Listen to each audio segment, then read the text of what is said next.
Père céleste, nous te remercions pour ta présence qui transforme les vies et renouvelle les cœurs.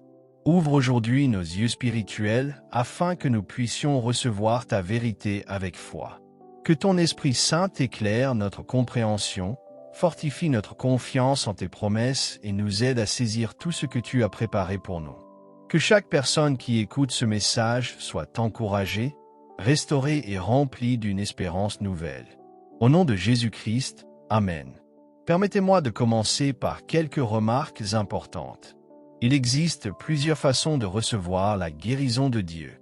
Je n'ai pas le temps d'enseigner en détail sur chacune d'elles, mais il est essentiel de comprendre cette vérité.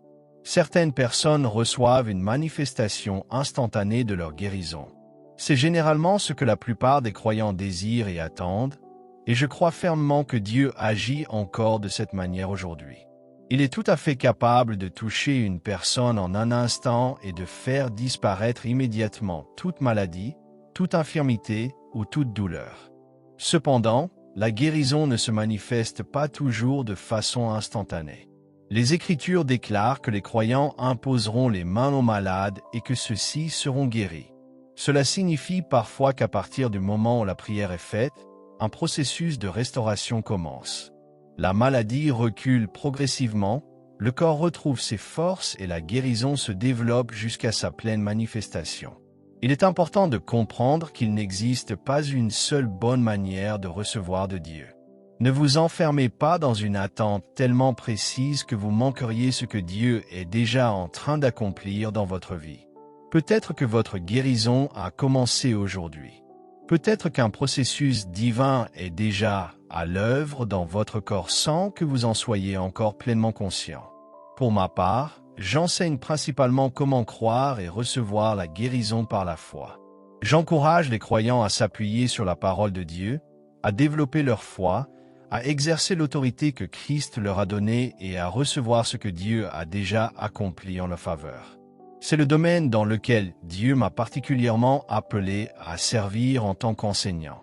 Mais il existe également d'autres moyens par lesquels le Seigneur agit. C'est pour cette raison que Dieu a placé dans le corps de Christ différents ministères et différentes manifestations de son esprit. Certains croyants opèrent dans des dons particuliers, notamment les dons de guérison et les miracles. Ces manifestations sont différentes d'une démarche où l'on apprend progressivement à croire et à recevoir par la foi. Cela ne signifie pas qu'une méthode soit supérieure à une autre. Toutes viennent de Dieu et toutes ont leur place dans son plan. Certaines personnes font face à des situations extrêmement urgentes. Elles reçoivent parfois un diagnostic médical qui annonce une fin proche. Si la seule manière de recevoir leur guérison consistait à passer des mois à étudier la parole, à développer leur foi et à apprendre à exercer leur autorité spirituelle, certaines n'auraient peut-être pas le temps nécessaire pour arriver à cette maturité. C'est pourquoi, dans son amour et sa compassion, Dieu a accordé à son Église des dons surnaturels qui permettent à certaines personnes de recevoir un miracle immédiat au moment où elles en ont le plus besoin. Je me souviens d'avoir servi autrefois dans les réunions de Catherine Kuhlman lorsque j'étais très jeune. J'ai été témoin de nombreux miracles extraordinaires. Dans ces rassemblements, il y avait souvent une section réservée aux personnes gravement malades ou totalement invalides. On pouvait y voir 50 ou même 100 personnes paralysées, incapables de se déplacer par elles-mêmes. Parmi toutes ces personnes, seulement quelques-unes recevaient parfois une guérison spectaculaire. Et pourtant, même si ce nombre semblait faible par rapport à l'ensemble, chaque miracle demeurait une démonstration puissante de la gloire de Dieu. Je me souviens particulièrement d'une femme que j'avais aidé à installer. Elle était allongée sur une civière et son état physique était extrêmement préoccupant. Son corps était si affaibli qu'elle semblait n'avoir presque plus de force. Après l'avoir placée à son siège, je suis allé m'asseoir près de l'estrade pour observer ce que Dieu allait accomplir. Puis, soudainement, cette même femme qui avait été transportée sur une civière s'est mise à courir dans l'allée. Elle est montée sur la scène complètement guérie. Ce fut un moment extraordinaire. C'était un véritable miracle, une intervention surnaturelle de Dieu qui ne pouvait être expliquée par aucune capacité humaine. Ces témoignages nous rappellent que Dieu est toujours le Dieu des miracles. Il agit de différentes manières, mais son objectif demeure le même: révéler son amour, manifester sa puissance et conduire ses enfants à placer leur confiance en lui. Que la guérison vienne instantanément par un miracle spectaculaire ou qu'elle se manifeste progressivement à travers un processus de restauration, l'essentiel est de garder les yeux fixés sur Jésus-Christ. Ne limitez jamais Dieu à une seule façon d'agir.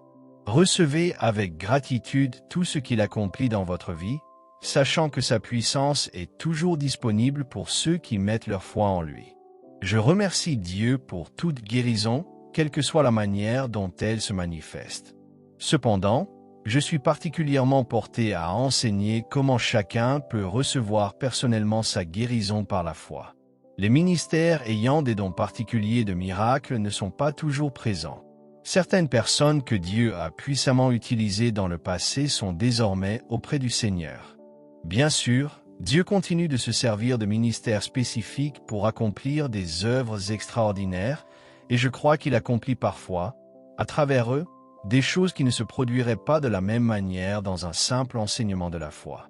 Je me souviens d'une réunion où plus d'1 millier de personnes avaient déjà témoigné d'une guérison physique. Pourtant, parmi la foule se trouvait un couple qui était resté présent durant toute la rencontre sans avoir encore vu de changement. Le dernier soir, un homme âgé est arrivé en portant son épouse dans ses bras. Elle était dans un état de faiblesse extrême. Elle ne pouvait même pas tenir sa tête droite ni lever la main. Lorsque la prière fut faite pour elle, on lui demanda simplement d'essayer de faire quelque chose qu'elle était incapable d'accomplir auparavant. Elle leva alors la main. Quelques instants plus tard, elle pouvait se tenir assise. Quelques mois plus tard, elle revint et monta elle-même jusqu'au balcon pour assister à la réunion. Quelle démonstration merveilleuse de la grâce de Dieu! Je ne prétends pas tout comprendre au sujet de la guérison, mais il y a une vérité dont je suis absolument convaincu. Dieu veut que vous soyez guéris. Il désire votre restauration plus encore que vous-même. C'est un mensonge de croire que Dieu ne guérit que certaines personnes. Bien souvent, les obstacles ne viennent pas de Dieu mais des idées religieuses erronées que nous avons acceptées. Certains pensent que la souffrance est toujours voulue par Dieu, qu'elle est une punition divine ou qu'elle doit simplement être supportée. D'autres croient que Dieu peut guérir, mais qu'il ne l'a pas encore fait et qu'ils n'ont aucune autorité spirituelle dans ce domaine. Ces raisonnements deviennent des barrières qui empêchent la foi de s'exprimer pleinement. Pourtant, Dieu veut votre bien plus que vous ne pouvez l'imaginer. Jésus est la révélation parfaite du Père. Il a déclaré « Celui qui m'a vu a vu le Père » Jean 14, verset 9. L'Écriture affirme également qu'il est l'empreinte parfaite de sa personne, Hébreux 1, verset 3. Jésus ne faisait rien indépendamment du Père, il révélait exactement sa volonté. Or, jamais nous ne voyons Jésus imposer une maladie à quelqu'un. Jamais nous ne le voyons dire à une personne qu'elle n'a pas assez prié ou assez jeûné pour mériter son intervention. En réalité, toutes les personnes auxquelles Jésus a apporté son ministère étaient des êtres imparfaits, souvent brisés et accablés. L'idée selon laquelle il faudrait être parfaitement en ordre avant que Dieu puisse agir est une erreur. Les traditions religieuses et les doctrines humaines ont souvent neutralisé la puissance de la parole de Dieu. Jésus l'a déclaré dans Marc 7, verset 13. Beaucoup de croyants portent encore des raisonnements qui bloquent le flot de la grâce divine. C'est comme une canalisation remplie d'obstacles, l'eau est disponible, mais elle ne peut circuler librement. Le problème n'est pas que Dieu refuse d'agir. Le problème est souvent que nos pensées erronées empêchent de recevoir ce qu'il a déjà prévu. Résumons cela par une déclaration puissante de l'Écriture. Dans Actes 10, verset 38, l'apôtre Pierre résume le ministère de Jésus en ces termes. Dieu a oint du Saint-Esprit et de puissance Jésus de Nazareth, qui allait de lieu en lieu, faisant du bien et guérissant tous ceux qui étaient sous l'empire du diable. Ce verset est extraordinaire. Jésus allait partout en faisant du bien. La guérison n'est pas une œuvre du diable, elle est une manifestation de la bonté de Dieu. Pourtant, certains prétendent encore que la maladie vient de Dieu, tandis que la guérison serait suspecte. Cette pensée est totalement opposée à l'enseignement biblique. Dans Deutéronome 28, la santé et la bénédiction figurent parmi les bénédictions de Dieu, tandis que les maladies et les infirmités sont présentées parmi les malédictions. Certes, il existe dans l'Ancien Testament des situations où des jugements divins ont impliqué la maladie, mais cela n'a jamais été présenté comme une bénédiction. C'était toujours une conséquence du péché et de la malédiction. Or, Galates 3 versets 13 à 14 déclare « Christ nous a rachetés de la malédiction de la loi, étant devenu malédiction pour nous. Par son sacrifice, Jésus nous a ouvert l'accès aux bénédictions d'Abraham. Ne laissez donc jamais les expériences négatives ou les échecs passés vous empêcher de croire à la guérison. Jésus guérissait tous ceux qui venaient à lui. Tous ceux qui étaient opprimés par le diable étaient libérés. La maladie n'est pas envoyée par Dieu. Dieu ne s'est pas éloigné de vous. Il n'est pas indifférent à vos souffrances. Il désire vous communiquer sa guérison davantage que vous ne désirez la recevoir. Voilà pourquoi il est si important d'éliminer toutes les pensées qui obstruent la circulation de sa puissance dans notre vie. Pour comprendre cela plus profondément, regardons l'expérience de Moïse. Dans Exode 3, Dieu lui apparaît dans le buisson ardent et lui annonce qu'il l'envoie délivrer Israël. À plusieurs reprises, Dieu lui affirme qu'il a entendu les cris de son peuple et qu'il a choisi pour être l'instrument de cette délivrance. Pourtant, Moïse répond par l'incrédulité, l'insécurité et les excuses. Finalement, dans Exode 4 verset 2, Dieu lui pose une question simple. « Qu'y a-t-il dans ta main » Moïse répond « Une verge ». Cette verge n'était qu'un bâton ordinaire. C'était l'outil de son quotidien, l'instrument qu'il utilisait comme berger. Dieu lui demanda de la jeter à terre. Lorsqu'il obéit, elle devint un serpent et Moïse prit peur. Derrière cet événement se cache un principe spirituel profond. Dieu demandait à Moïse de lui abandonner ce sur quoi il s'était appuyé pendant toute sa vie. 40 ans plus tôt, Moïse avait tenté de délivrer Israël par sa propre force, sa position et son intelligence. Il croyait sincèrement accomplir le plan de Dieu, mais il agissait selon ses propres méthodes. Le résultat fut l'échec et l'exil. Pendant 40 ans dans le désert, Dieu l'a conduit à comprendre une vérité essentielle. Les desseins divins ne s'accomplissent ni par la puissance humaine ni par les capacités naturelles. Lorsque Dieu lui demanda de reprendre le serpent par la queue, cela semblait dangereux et irrationnel. Pourtant, Moïse avait appris à faire davantage confiance à Dieu qu'à lui-même. Il préférait obéir à Dieu au risque de sa vie plutôt que de continuer à dépendre de sa propre sagesse. Lorsqu'il saisit le serpent, celui-ci redevint une verge. Plus tard, dans Exode 4 verset 20, cette même verge n'est plus appelée la verge de Moïse mais la verge de Dieu. Voilà le changement fondamental. Tant qu'elle appartenait à Moïse, ce n'était qu'un morceau de bois. Mais une fois abandonnée à Dieu puis reprise dans l'obéissance, elle devenait un instrument surnaturel capable d'accomplir tout ce que Dieu voulait réaliser.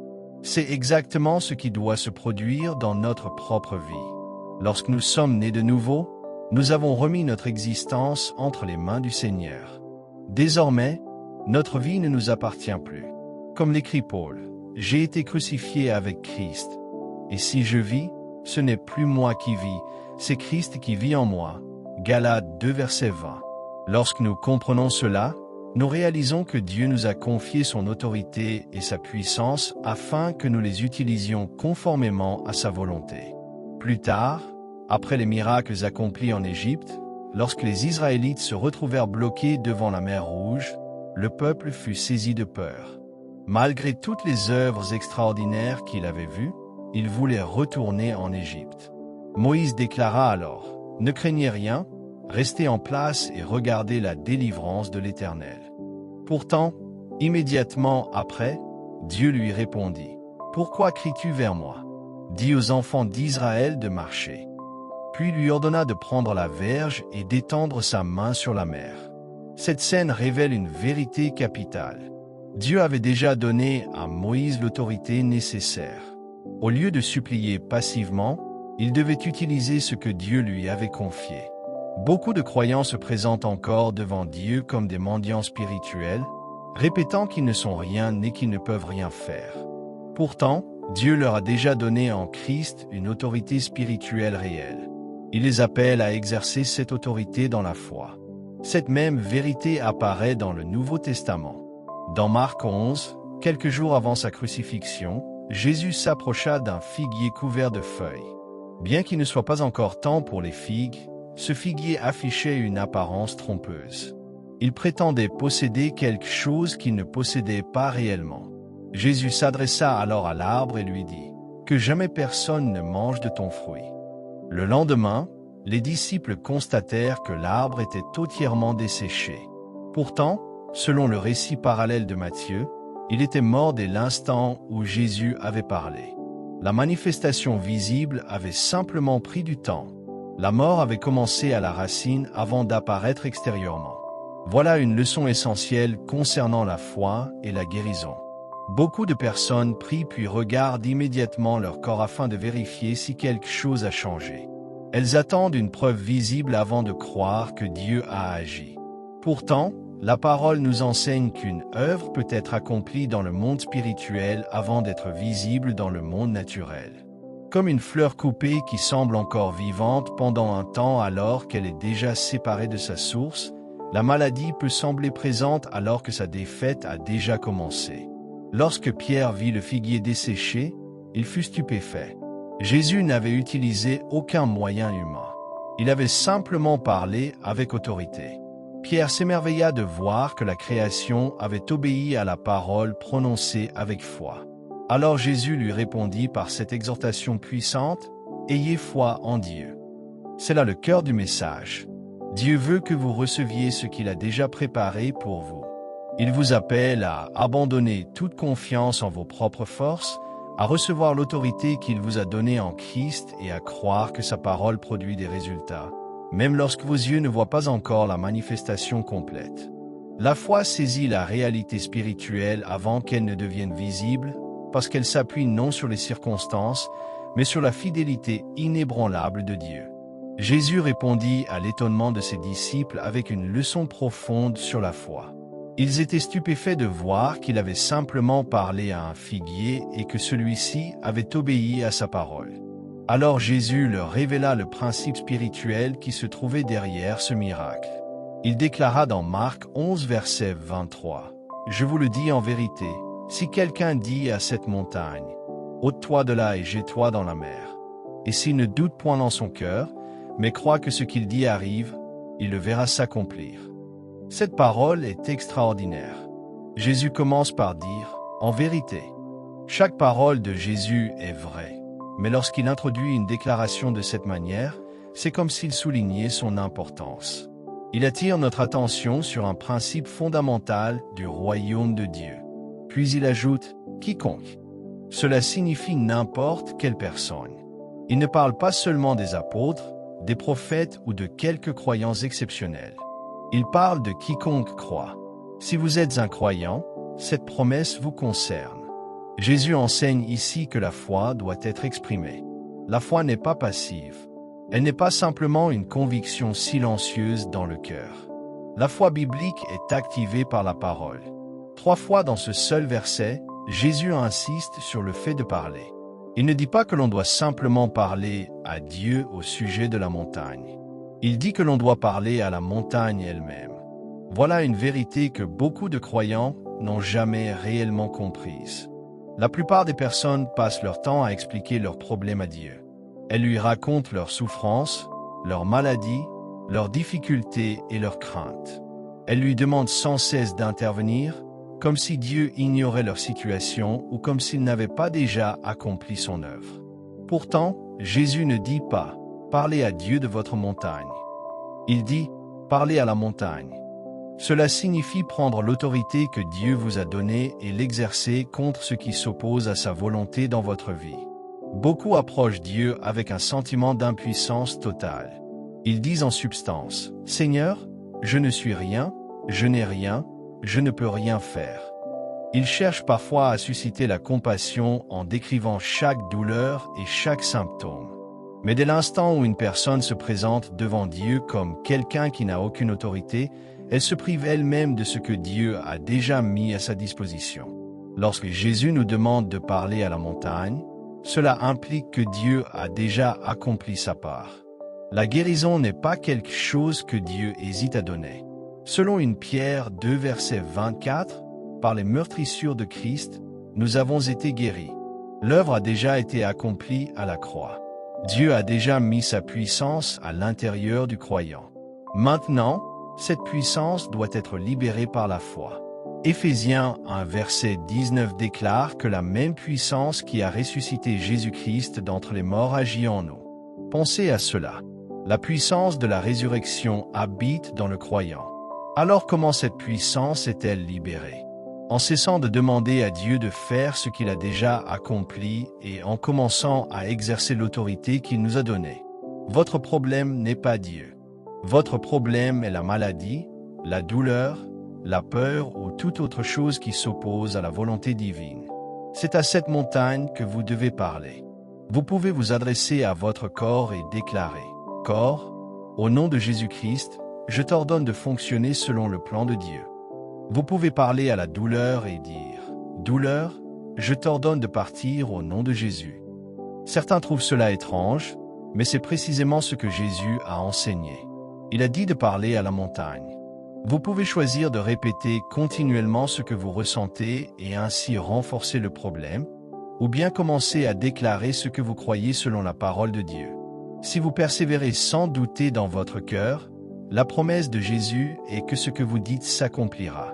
Beaucoup de personnes parlent constamment de leurs symptômes, de leurs diagnostics et de leurs craintes. Elles décrivent en détail tout ce qui va mal dans leur vie. Pourtant, Proverbe 18 verset 21 affirme « La mort et la vie sont au pouvoir de la langue. » Les paroles possèdent un pouvoir immense. Elles peuvent soit renforcer l'œuvre de la foi, soit renforcer l'incrédulité. Un jour, quelqu'un est venu me dire « Je sais que ce que vous enseignez est vrai, mais je n'ai aucune puissance. » Je lui ai répondu que sa puissance se trouvait justement dans sa bouche. Si vous pouvez parler, vous pouvez exercer l'autorité que Dieu vous a donnée. Jésus a dit « Quiconque dira à cette montagne ». Il ne dit pas « Quiconque ressentira quelque chose » ou « Quiconque attendra suffisamment longtemps ». Il dit « Quiconque dira ».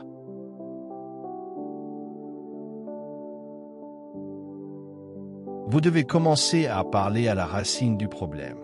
Adressez-vous à la maladie et ordonnez-lui de disparaître. Parlez aux cellules malades et commandez-leur de cesser leur activité destructrice. Parlez à la douleur et ordonnez-lui de quitter votre corps. Au lieu de parler constamment à Dieu de votre problème, commencez à parler à votre problème de Dieu. Exercez l'autorité que le Seigneur vous a donnée. Les témoignages abondent de personnes qui ont vu leur situation changer lorsqu'elles ont commencé à agir ainsi. Elles ont pris la parole de Dieu au sérieux, ont parlé avec foi et ont persévéré jusqu'à voir la manifestation de ce qu'elles croyaient. La clé consiste à comprendre qui vous êtes en Christ. Vous n'êtes plus simplement une personne faible essayant d'obtenir quelque chose de Dieu. Lorsque vous êtes né de nouveau, Dieu vous a donné une nouvelle identité. Vous avez reçu sa vie, son esprit et son autorité. Aux yeux du monde, vous pouvez sembler ordinaire, mais spirituellement, vous êtes porteur de la vie même de Dieu. Lorsque vous parlez dans la foi, Satan ne peut pas résister à l'autorité du nom de Jésus. Acte 10 verset 38 déclare que Jésus allait de lieu en lieu faisant du bien et guérissant tous ceux qui étaient sous l'oppression du diable. Cela nous révèle l'origine véritable de la maladie. Elle ne vient pas de Dieu. Elle fait partie de l'œuvre destructrice de l'ennemi. Dans les évangiles, de nombreuses guérisons étaient directement liées à une oppression démoniaque. Certaines formes de cécité, de surdité, de mutisme ou d'infirmité étaient associées à l'action d'esprits mauvais. Concernant la femme courbée depuis 18 ans, Jésus déclara qu'elle était liée par Satan. Cela ne signifie pas que chaque maladie est causée directement par un démon, mais cela montre que les croyants ne doivent pas simplement accepter passivement l'oppression. Ils doivent résister à l'ennemi et exercer leur autorité spirituelle. C'est pourquoi il est important de cesser d'accepter certaines situations comme inévitables. La foi combat. La foi résiste. La foi déclare ce que Dieu dit, même lorsque les circonstances semblent affirmer le contraire. J'ai moi-même traversé des situations physiques sérieuses. Humainement parlant, elles auraient pu avoir de graves conséquences. Pourtant, j'ai choisi de m'appuyer sur les promesses de Dieu. Jour après jour, j'ai parlé à mon corps, j'ai déclaré la parole de Dieu et j'ai exercé mon autorité spirituelle. Aujourd'hui encore, je peux témoigner de la fidélité du Seigneur. Cela ne signifie pas que les médecins n'ont pas leur place. Dieu peut utiliser de nombreux moyens pour venir en aide aux hommes. Mais il est essentiel de ne jamais placer notre confiance ultime dans les ressources humaines. Notre confiance première doit toujours être en Jésus-Christ, celui qui est la source de toute guérison. Voilà pourquoi il ne faut pas venir à Dieu uniquement avec un sentiment de désespoir. Venez avec la conscience de ce qu'il a déjà accompli pour vous. Prenez la verge de l'autorité qu'il vous a confiée. Reconnaissez la puissance qu'il a placée en vous par son esprit. Croyez sa parole, déclarez-la avec foi et attendez-vous à voir la manifestation de sa puissance dans votre vie. Car le même Dieu qui a ouvert la mer Rouge, qui a ressuscité Jésus d'entre les morts et qui a accompli tant de miracles est encore à l'œuvre aujourd'hui dans tous ceux qui croient. Je veux commencer par corriger une manière de penser que beaucoup de croyants entretiennent sans même s'en rendre compte. Il existe un chant dont j'apprécie la mélodie, mais dont les paroles parlent d'être désespéré devant Dieu. Pourtant, lorsque l'on examine le sens même du mot « désespéré », il décrit une personne sans espoir. Or, un enfant de Dieu ne devrait jamais être sans espoir. Nous pouvons traverser des besoins, des épreuves ou des difficultés, mais nous ne sommes jamais désespérés, car Dieu vit en nous. Il nous a donné sa parole, son esprit et son autorité. Celui qui connaît le Seigneur peut être éprouvé, mais il n'est jamais abandonné. Au fil des années, j'ai vu Dieu accomplir des miracles extraordinaires. J'ai reçu des rapports médicaux attestant de guérisons que la médecine considérait comme impossibles. J'ai vu mon propre fils revenir à la vie après être resté mort pendant plusieurs heures. Aujourd'hui encore, il vit et travaille à mes côtés. J'ai vu ma femme ramenée à la vie. J'ai vu des aveugles retrouver la vue. J'ai vu un jeune enfant, âgé d'à peine 14 mois, être porté sans vie devant une assemblée entière et revenir à la vie sous nos yeux. Ces expériences ne sont pas destinées à attirer l'attention sur des hommes, mais à rappeler une vérité essentielle. Dieu est vivant et rien n'est impossible à celui qui croit. J'ai également entendu le témoignage d'une femme qui portait un œil artificiel. Alors qu'on priait pour elle avec foi, sans imposer de limite à la puissance de Dieu, elle commença à ressentir une douleur inhabituelle. La prière continua. Après un certain temps, l'œil artificiel tomba et un œil véritable se trouvait à sa place. Beaucoup considèrent de telles choses comme impossibles, mais Jésus a déclaré que tout est possible à celui qui croit. Lorsque quelque chose dépasse notre compréhension, notre première réaction ne devrait pas être l'incrédulité, mais l'humilité devant la grandeur de Dieu. C'est pourquoi il est si important de venir à Dieu avec foi plutôt qu'avec un sentiment de désespoir. La guérison n'est pas une faveur exceptionnelle accordée à quelques privilégiés. Jésus l'a présenté comme le pain des enfants, un héritage appartenant à ceux qui font partie de la famille de Dieu. Le croyant n'est pas appelé à mendier ce que Christ lui a déjà acquis à la croix. Il est appelé à recevoir, à croire et à exercer l'autorité qui lui a été confiée. Lorsque vous faites face à une maladie, une douleur ou une faiblesse quelconque, ne vous contentez pas de supplier Dieu passivement. Commencez à parler conformément à sa parole. Utilisez votre bouche pour déclarer ce que Dieu dit de vous. Ne parlez pas selon ce que vous ressentez. Ne parlez pas selon ce que les circonstances vous montrent. Parlez selon la vérité de Dieu. Alors nous pouvons prier avec assurance. Père, nous agissons sur la base de ta parole. Merci pour l'exemple que Jésus nous a laissé. Merci de nous avoir montré comment libérer l'autorité et la puissance spirituelle que tu as placée en nous. Au nom de Jésus-Christ, nous parlons à tout ce qui ne fonctionne pas correctement dans notre corps. Nous parlons à toute douleur, à toute maladie, à toute faiblesse. Nous parlons aux troubles cardiaques, aux maladies chroniques, aux désordres physiques, aux problèmes de vision, d'audition, de respiration et à toute forme d'infirmité. Nous ordonnons à chaque partie de notre corps de s'aligner sur la volonté de Dieu et sur la vérité de sa parole. La foi ne consiste pas seulement à demander, elle consiste également à recevoir et à remercier Dieu avant même que les résultats soient visibles. Lorsque vous croyez que Dieu agit, commencez à le remercier. Louez-le comme si la guérison était déjà confirmée. Réjouissez-vous comme quelqu'un qui sait que Dieu est fidèle à sa promesse. L'Écriture déclare dans Éphésiens 1 verset 19 que la même puissance qui a ressuscité Jésus-Christ d'entre les morts agit en nous. Cette puissance n'est pas une simple idée théologique. C'est une réalité spirituelle. Et selon Proverbe 18 verset 21, la mort et la vie sont au pouvoir de la langue. Ainsi, lorsque nous déclarons la parole de Dieu avec foi, nous permettons à cette puissance de se manifester. Par conséquent, nous pouvons dire avec assurance, « Douleur, quitte mon corps au nom de Jésus. Faiblesse, disparaît. Organes, fonctionnez conformément au plan de Dieu. Yeux, retrouvez une vision parfaite. Oreilles, entendez clairement. Cœur, fonctionne normalement. Artères et veines, soyez restaurés. Système nerveux, retrouve ton équilibre. Corps, réponds à la puissance du Saint-Esprit.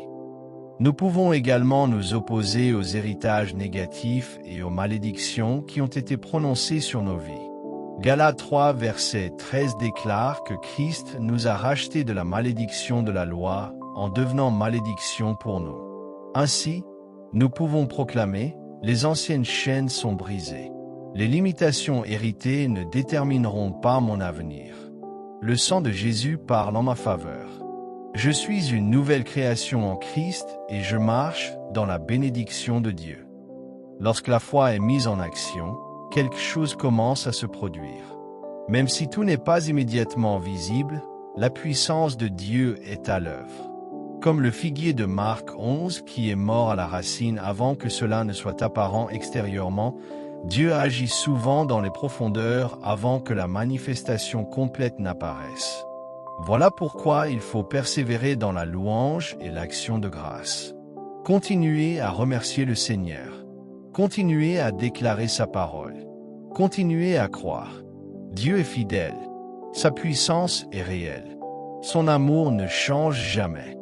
Et ce même Jésus qui guérissait les malades, ouvrait les yeux des aveugles, relevait les infirmes et ressuscitait les morts demeure aujourd'hui le même. Il est toujours capable de restaurer, de délivrer et de guérir tous ceux qui placent leur confiance en lui. Alors recevez cette vérité dans votre cœur, vous n'êtes pas sans espoir. Vous n'êtes pas abandonné. Vous n'êtes pas oublié. Le Dieu de la résurrection vit en vous. Sa puissance est disponible. Sa grâce agit en votre faveur.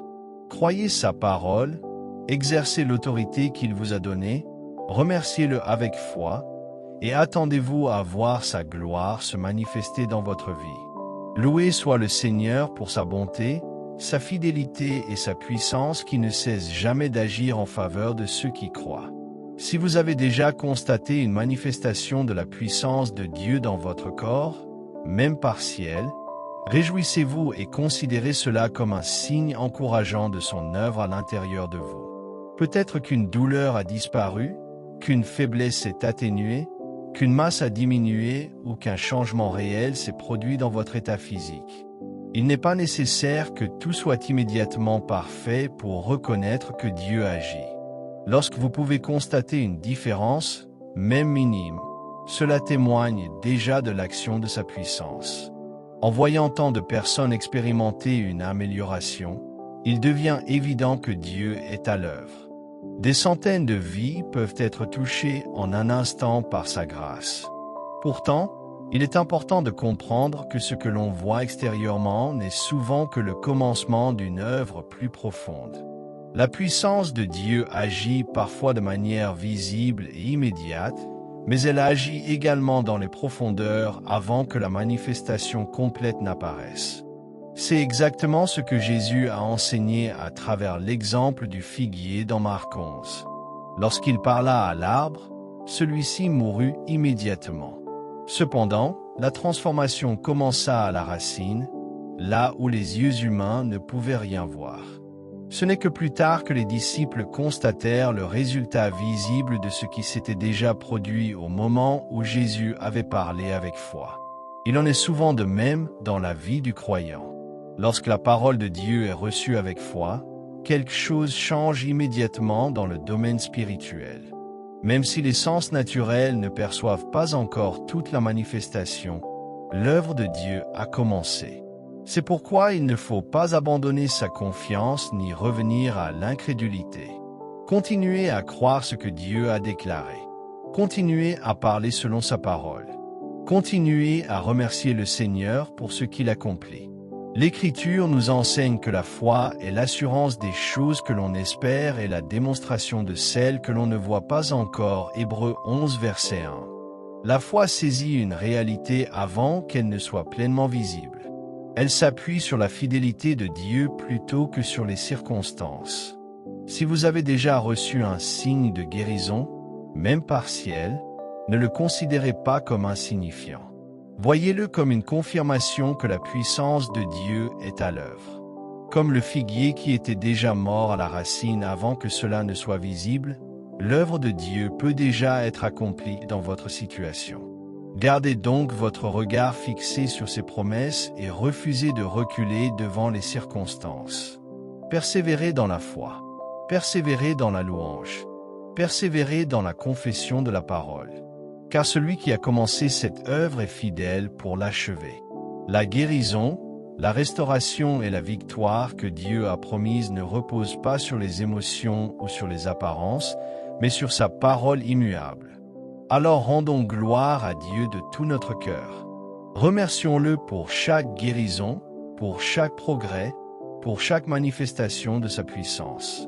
Rendons-lui honneur pour son amour, sa compassion et sa fidélité. Que toute la gloire revienne à Jésus-Christ, celui qui est le même hier, aujourd'hui et éternellement, celui qui guérit, restaure, délivre et accomplit encore aujourd'hui des merveilles au milieu de son peuple. Merci Seigneur Jésus. Merci Père céleste pour ta bonté. Nous te louons, nous t'adorons et nous te rendons toute la gloire pour les œuvres que tu accomplis dans nos vies. Amen.